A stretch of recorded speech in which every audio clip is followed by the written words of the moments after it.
Mister বিনের নাম শুনেছ? Mister বিন অক্সফোর্ডের ছাত্র ছিল। মিস্টার বিন যখন অক্সফোর্ডে পড়ে তখন তার খুব স্বপ্ন সে নাটিকা করবে। থিয়েটারে সে ভর্তি হয়। থিয়েটারে ভর্তি হওয়ার পর থিয়েটার তাকে একটা ডায়লগ দেয়, সে ডায়লগটা বলতে পারে না। তো তারা বলে তুমি যদি ডায়লগ না বলতে পারো তাহলে তুমি কি নাটক করবা? তাকে বের করে দেয়। মিস্টার বিন চিন্তা করলো আমি ডায়লগ বলতে পারি না, কিন্তু আমি এমন একটা নাটক আবিষ্কার করব যে নাটকে কোনো ডায়লগ দিতে হবে না। 3 বছরের মাথায় মিস্টার বিন এমন একটি মুখ অভিনয় আবিষ্কার করলেন, পুরো বিশ্বরে এত আলোড়ন তৈরি হয়েছে, পরবর্তী অক্সফোর্ড থিয়েটার তাকে নিয়ে পুরস্কৃত করেছে। এরপর তুমি বলো তোমাকে অনর্থক সৃষ্টি করেছে আল্লাহ? আল্লাহ তোমাকে অনর্থক সৃষ্টি করেছে?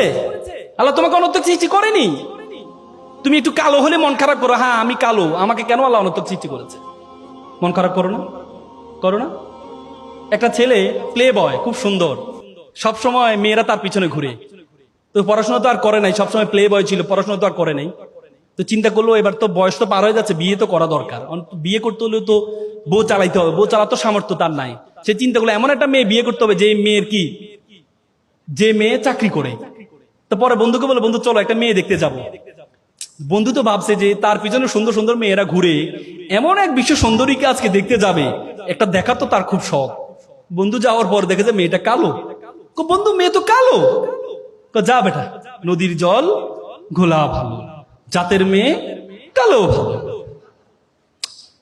বন্ধু একটু পর বন্ধু তো টেডা। যা বেটা, এটা লক্ষ্মী টেডা। মানে তার যতগুলো উইকনেস আছে প্রত্যেকটা উইকনেস ইউনিকনেসে পরিণত হয়েছে শুধুমাত্র তার যোগ্যতার কারণে, শুধুমাত্র তার যোগ্যতার কারণে। আর তুমি বলো তোমাকে অনর্থক সৃষ্টি করেছে? তুমি মনে করো সুন্দরের সুন্দর আল্লাহ মিলিয়ে দেন না, আল্লাহ যোগ্যতায় সুন্দর দুইটাই মিলা নাকি? কোরআনে বলছে আত-তাইয়্যিবাতুল লিত-তাইয়্যিবা আল-খাবিসাতুল লিল-খাবিসা। আল্লাহ কোরআনে বলছে আমি ভালোর জন্য ভালো রাখি আর খারাপের জন্য খারাপ রাখি। বুঝো না? শুধু সুন্দর দেখলে তোমরা মনে করো সুন্দর মানে অনেক কিছু না। সক্রেটিস একটা চমৎকার কথা, beauty can not escape of calumny. সৌন্দর্য কখনো কলঙ্ক থেকে মুক্ত থাকতে পারে না। তো সুতরাং সবসময় সুন্দরের পিছনে ঘুরিও না।